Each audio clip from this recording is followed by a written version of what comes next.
Olá, sejam todos muito bem-vindos a mais um webinar aqui do canal Jurismente. Hoje eu vou conversar com o Dr. Guilherme Henrique Guimarães Oliveira, que é advogado, tributarista, presidente membro da comissão lá da OAB de Sucessão no Maranhão de Direito Tributário, também pós-graduado e mestrando no Instituto Brasileiro de Estudos Tributários. E hoje nós vamos conversar sobre reforma tributária, alguns impostos, desmistificar alguns conceitos. Então, gostaria primeiramente dar as boas-vindas ao Dr. Guilherme. Muito obrigado pelo seu tempo e sua disponibilidade de gravar aqui conosco. Eu que agradeço, Matheus, pelo convite e vamos lá. Muito obrigado, muito obrigado.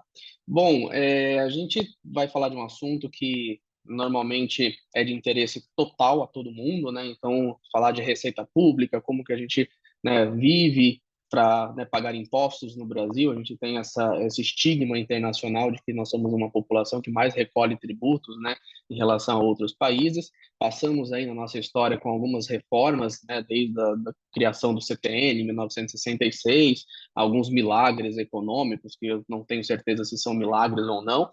E hoje nós estamos também discutindo as PECs, né, 110 e a PEC 45, que vai dar conta das novas reformas tributárias.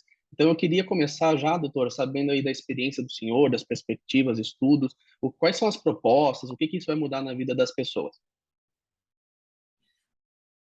Vamos lá. Essas duas PECs, elas têm muitos pontos em comuns e algumas pequenas divergências. Primeiro, em relação à propositura, né? Porque uma foi proposta pelo Senado e a outra foi proposta na Câmara dos Deputados. Mas ambas elas tentam atacar um dos problemas fundamentais aqui que nós temos hoje da tributação brasileira, que é a tributação sobre o consumo, tá?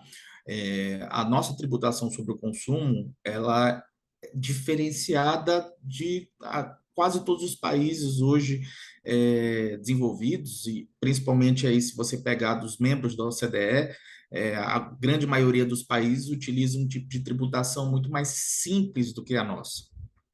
Qual é a diferença?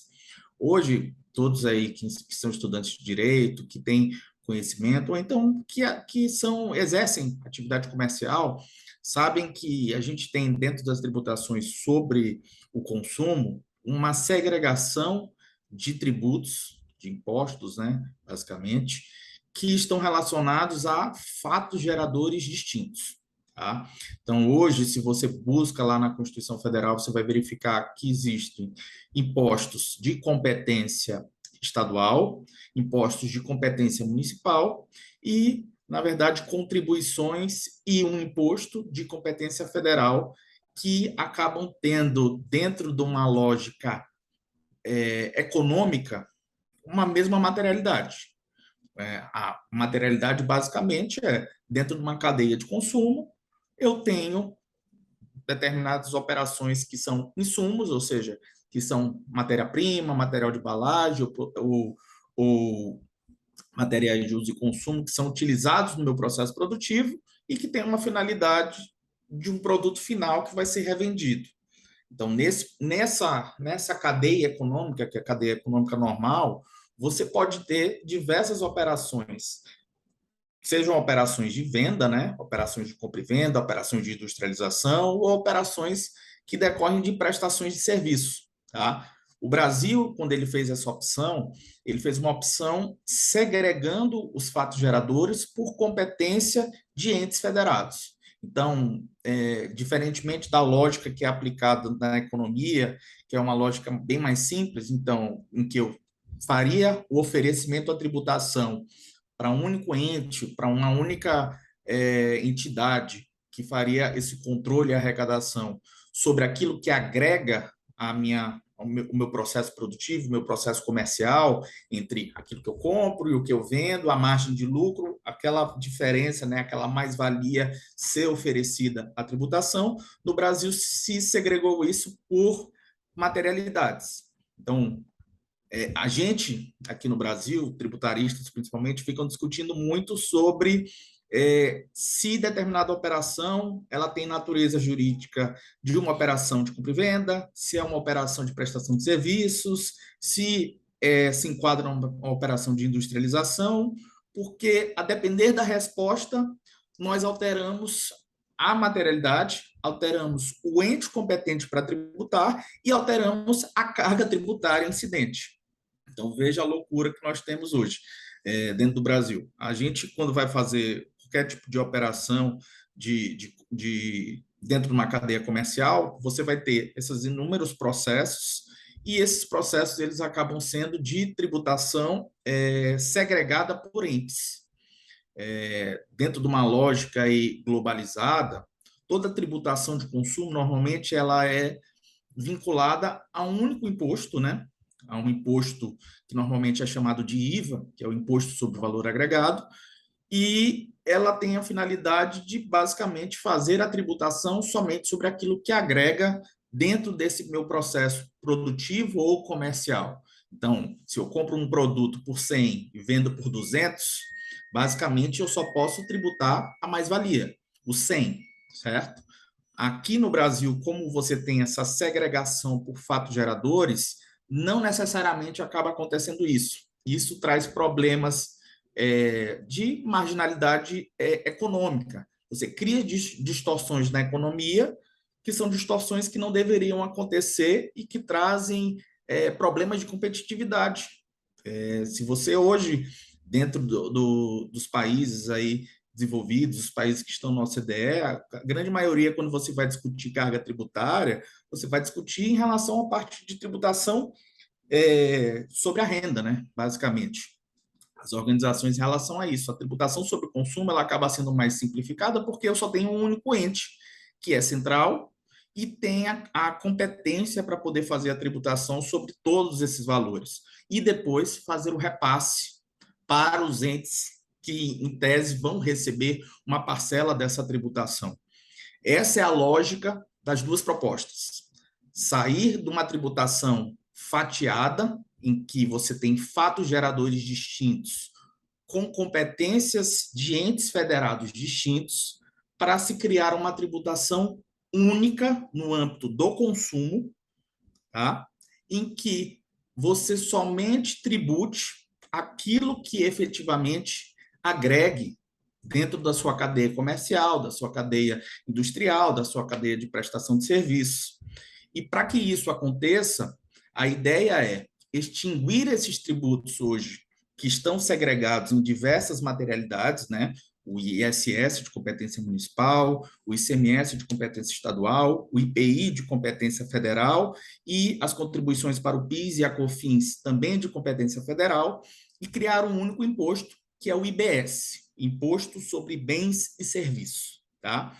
E concentrar a materialidade desse imposto na competência do ente federal, no caso da União, e assim evitar diversos problemas que nós temos hoje de complexidades que, dentro de uma lógica de mercado, de uma lógica competitiva, de um país que quer buscar competição com outros para atrair investimento, ela é perniciosa, porque no Brasil hoje, como você tem essa loucura, né? Esse fatiamento de materialidades, você acaba criando essas externalidades. Só um segundo.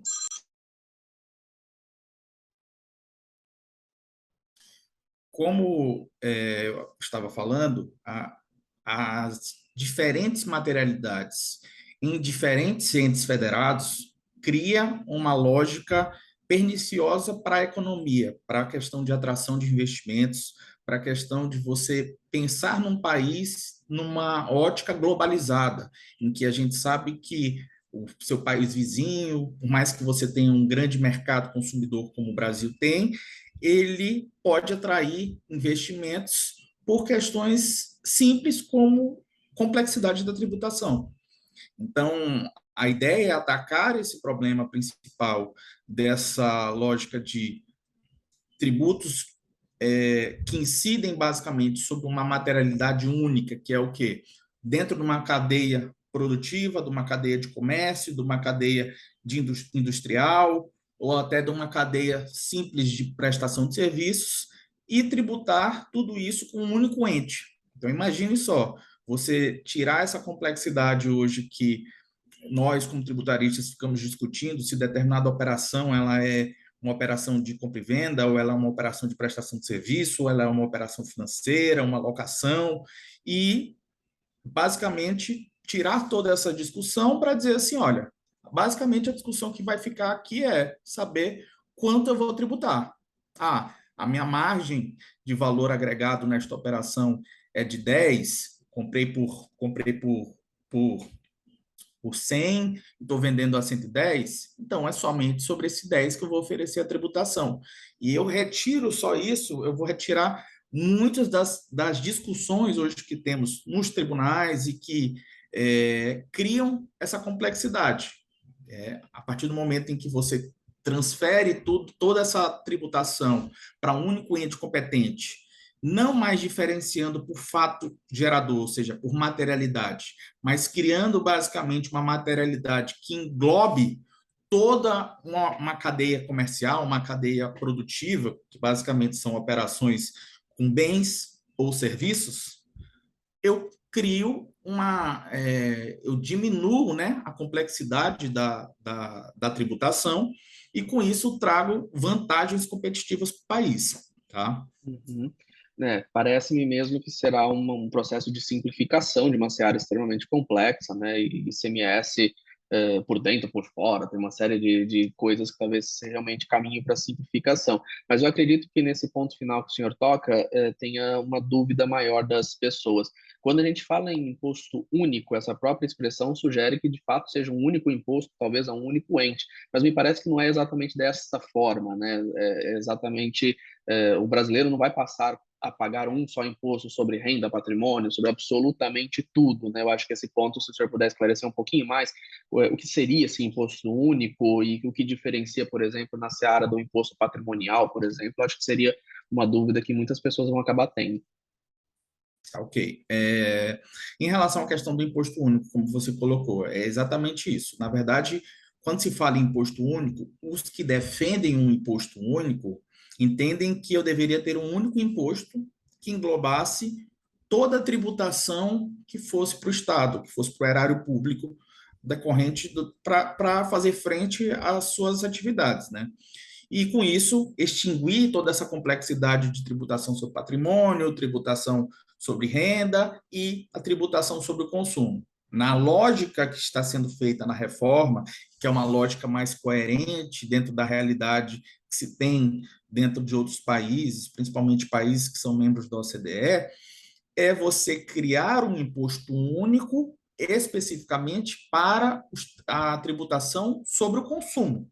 Tá? Então, retirar essa segregação de materialidades que hoje nós temos e que trazem diferentes níveis de complexidade. Imagine só uma empresa de construção civil que vai construir uma rodovia e precisa passar por diversos municípios. Ela precisa analisar o Código Tributário Municipal de cada um dos municípios para verificar, fazer ainda a segregação para poder saber qual é o quinhão de imposto de cada um. Ainda tem o risco de, eventualmente, o Estado entender que ali tem algum tipo de operação que seria tributada pelo ICMS e fazer tudo isso dentro da sua operação diária. Então, você tira toda essa complexidade a, basicamente, colocar uma ótica de tributação única, centralizada no ente federal, né? No caso, a União Federal, e que toda a discussão que hoje você tem segregada, né, de trazer impostos segregados, ela seria resolvida por uma questão de repasse. Então, se estabelece constitucionalmente quanto daquele valor arrecadado vai pertencer aos estados, quanto vai pertencer aos municípios e os critérios para que essa repartição aconteça. E, com isso, eu retiro essa problemática toda da mão do contribuinte, deixo uma problemática de repasse, que é uma questão financeira, orçamentária, e trago uma maior racionalidade para o nosso sistema. Então, quando a gente fala em imposto único aqui nas reformas, é imposto único específico para as operações de consumo. os impostos relativos a patrimônio, IPTU, IPVA, ITR, ou impostos que incidem sobre a renda, sobre rendimentos, como é o caso do imposto sobre a renda mesmo e da contribuição social sobre o lucro líquido, são tributações que elas vão continuar acontecendo e que não fazem até dentro de uma lógica de você fazer uma tributação que vincule a capacidade contributiva do contribuinte, né? A capacidade de pagar imposto de contribuinte numa lógica de imposto único, porque a tributação sobre rendimento, ela segue essa lógica de capacidade contributiva muito mais efetiva do que a lógica da tributação sobre o consumo. No consumo, eu posso ser um milionário, posso ser uma pessoa que estou na linha de pobreza e comprar o mesmo item de consumo tendo uma carga tributária igual, sendo que eu, como uma pessoa, às vezes, que tenha uma condição financeira maior, deveria, dentro de uma lógica de capacidade contributiva maior, poder contribuir com isso, ter uma tributação que fosse progressiva, ou seja, que alcançasse mais a sua renda. E para que isso aconteça, eu tenho que ter uma separação entre os tributos relativos a patrimônio e os tributos relativos a consumo. Então, eu preciso realmente deixar uma tributação sobre a renda, uma tributação sobre patrimônio, segregada da tributação sobre consumo, porque essa é a única forma que você consegue atingir essa ideia de isonomia tributária, né, de uma igualdade progressiva, né, em que quem tem mais pode pagar mais e, com isso, vai ter alíquotas acrescidas aí dentro da sua cadeia de progressividade. Nesse ponto também, o senhor falou, se eu for milionário, alguma coisa assim, me vem em mente também um segundo assunto muito polêmico que eu queria até que o senhor compartilhasse a sua opinião como especialista sobre o IGF, né, os impostos sobre grandes fortunas, que também acaba sendo né, uma outra lenda urbana que temos, se vai ter, se não vai ter, se a reforma contempla isso, se não contempla. Qual que seria a posição da reforma, a posição do senhor em relação a esse tipo de tributação? Primeiro, em relação às propostas que hoje estão em discussão, nenhuma delas trata especificamente do IGF. Tá? O IGF ele tem uma polêmica por trás que ela é uma polêmica, digamos assim, de praticabilidade da sua arrecadação. Primeiro, porque quando você vê nos jornais, vê às vezes políticos falando especificamente sobre, porque eu tenho que criar o IGF, eu preciso fazer uma tributação específica nessa que eu tenho já competência constitucional, eles fazem uma matemática que não leva em conta a racionalidade do mercado, em que, ou por mais que você tenha grandes patrimônios aqui no Brasil, você, a partir do momento em que você ter uma modificação de tributação dentro de uma economia globalizada, você vai ter fuga de capitais. Os capitais vão para outro lugar. Isso é inevitável. É a racionalidade do ser humano. Então, ele é uma tributação que ela não é praticável assim, dentro de uma lógica, primeiro, de objetividade, porque quando você fala em grandes fortunas, tá, como é que você vai calcular o que é grande fortuna? Você pode até colocar na lei, mas então quer dizer que grande fortuna, a pessoa tem que ter o quê? Dinheiro em aplicação financeira, ou ele precisa ter dinheiro, pode ser patrimônio imóvel, porque patrimônio imóvel, em tese, eu não tenho a disponibilidade financeira que facilitaria uma arrecadação. E aí, como é que eu poderia fazer esse tipo de cobrança? E os problemas de desvalorização de imóveis. Às vezes a pessoa tem uma fazenda que está com uma escritura pública lá, em cruzados, só que o valor dela de mercado é bem superior. Então, assim, existe uma lógica por trás que torna esse imposto impraticável no dia a dia. Que, assim, é muito esforço para se conseguir pouco resultado. Tá? Então, dentro da lógica aí nos outros países em que se tentou uma tributação sobre grandes fortunas, não estou falando de tributação sobre a renda progressiva, mas sobre grandes fortunas, você teve problemas de fuga de capitais. Tá? Os países que tentaram implementar isso voltaram atrás depois do tempo, porque viram que, além de não trazer a arrecadação que era esperada, Por quê? Porque a lógica, quando foi feito os cálculos, você faz o cálculo levando em conta uma situação estática. Olha, eu tenho tanto de patrimônio, tenho tanto de capitais aqui no país, então significa que eu vou ter tanto de arrecadação, mas não funciona assim. A gente está falando em entidades econômicas, agentes econômicos que são racionais e que vão tentar maximizar ao máximo seus lucros e diminuir suas perdas. Tá? Então, isso vai acontecer. Então, por isso que é um imposto que, desde a Constituição de 88, está com competência, mas que nunca foi criado. De vez em quando surge um político ou outro querendo jogar isso, porque é bonito, né? Você falar, tem que fazer uma tributação sobre as grandes fortunas, sobre os muito ricos, mas que não leva em conta todos esses problemas práticos para que isso aconteça. Senão você vai ter problemas até de isonomia nessa tributação. Então, quer dizer que se eu for um latifundiário, dono de inúmeras terras, mas a maioria das minhas escrituras de imóveis estão sem avaliação correta, eu, em tese, poderia chegar até o ponto de não ser considerado um latifundiário, não ter uma grande fortuna, enquanto o outro que tem esse valor disponível em caixa, ou disponível com uma aplicação financeira, seria considerado. Então, assim, são lógicas que elas não, dentro do discurso, é um discurso bonito, romântico, mas que na prática não é fácil e, assim, por isso que você não tem isso nos outros países. O que se busca é aumentar a progressividade de alíquotas do imposto sobre a renda.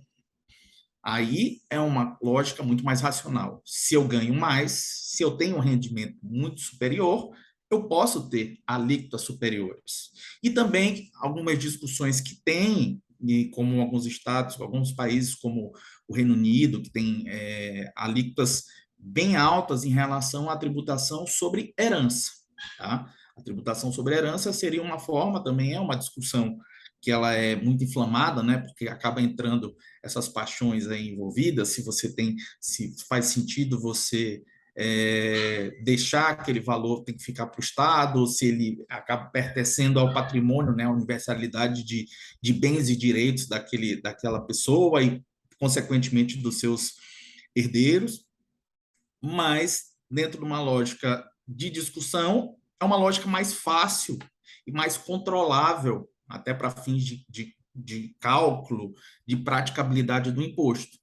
Porque você hoje, aqui no Brasil, a parte da tributação sobre herança, né, que é um imposto de competência estadual, que é o ITCMD, Imposto sobre Transmissão, Causa-Mortes e Doações, mas basicamente aqui a gente está falando do causa-mortes, as alíquotas, elas, em média, aqui nos estados, elas estão em 4%. Tá? Um ou outro estado tem uma alíquota superior, mas é uma alíquota muito insignificante, perto de estados que chegam a tributar 40%, 50% do valor da herança. Tá? Então, essa é uma discussão mais factível, até dentro da praticabilidade. E a outra, do imposto sobre a renda mesmo, porque é o imposto em que você vai ter é, a, a facilidade, né, e a praticabilidade já existente de uma apuração que já tem de muitos anos, em que você já tem uma prática e uma base de dados bem mais avançada, e com isso fazer uma tributação sobre rendimentos, ou seja, não sobre patrimônio. Qual é a diferença da tributação do patrimônio para a tributação da renda? O patrimônio é estático. Patrimônio é aquilo que eu tenho. Eu posso ter 100 nesse mês, nesse ano, no final do ano ter prejuízo e eu vou decrescer meu patrimônio. Passo a ter 90 de patrimônio. Mesmo assim, essa tributação ela vai continuar acontecendo. A tributação sobre a renda, não. Ela tributa o que acresce o patrimônio. Então, se eu tenho 100 e no final do ano eu tenho um lucro, né, ou um rendimento, se eu for pessoa física, de 50, meu patrimônio vai para 150. E aí, sobre esse acréscimo patrimonial, eu faço o oferecimento à tributação.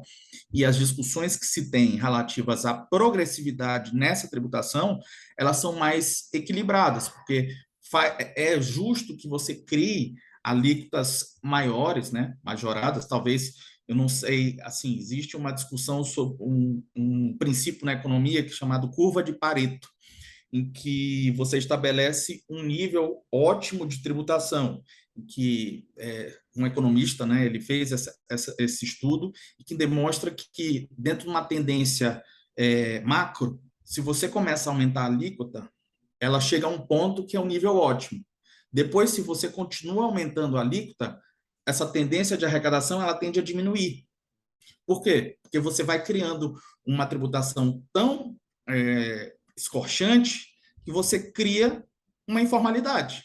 Criam pessoas que deixam de oferecer a tributação. Então, assim, a questão de estudos de quanto seria essa alíquota é um estudo muito mais para a economia do que um estudo para o direito, mas que levam em conta essa ideia de que quem tem rendimentos maiores tem a capacidade de oferecer mais para a sociedade, logo, tem o dever, né, de pagar com uma alíquota majorada. Hoje a gente tem uma alíquota máxima aí de 27,5%, que basicamente acaba pegando desde daquela pessoa que está considerado na economia como classe média até um bilionário, alguém que tem um patrimônio muito elevado, independentemente da discussão de resultado. Tá? Não, excelente. Foi assim, uma aula muito produtiva. Eu queria muito agradecer, doutor Guilherme, pela sua explanação. São assuntos assim que trazem muitas dúvidas, então o senhor conseguiu esclarecer com bastante clareza para todos nós, muito brilhantismo. Agradeço imensamente pelo seu tempo, pela sua participação. Logo, pretendo que o senhor volte aqui para contar de fato se essas propostas foram alcançadas e se teve mais alguma diferença, mais alguma alteração nas PECs. Então, da nossa parte, muito, muito, muito obrigado pela sua participação e agradeço e deixo aí o espaço para o senhor, caso queira, né, arrematar o assunto ou alguma coisa assim. Não, eu só queria agradecer pelo convite, pelo gentil convite seu, da Natália, todos que estão envolvidos aí nesse projeto. Me mantenho à disposição para eventuais novos bate-papos, que eu gosto bastante, eu me empolgo falando sobre esses assuntos. Ótimo. E, no mais, aí, se eventualmente tiver dúvidas, né, e quando essa publicação for colocada, também, se eventualmente vocês quiserem fornecer meu e-mail para algumas dúvidas, né, para que a gente possa responder, eu também fico à disposição, tá Claro, bom? claro, claro. Muito obrigado novamente, doutor, pelo espaço. E Agradeço. esse foi mais um episódio do Juris Rende.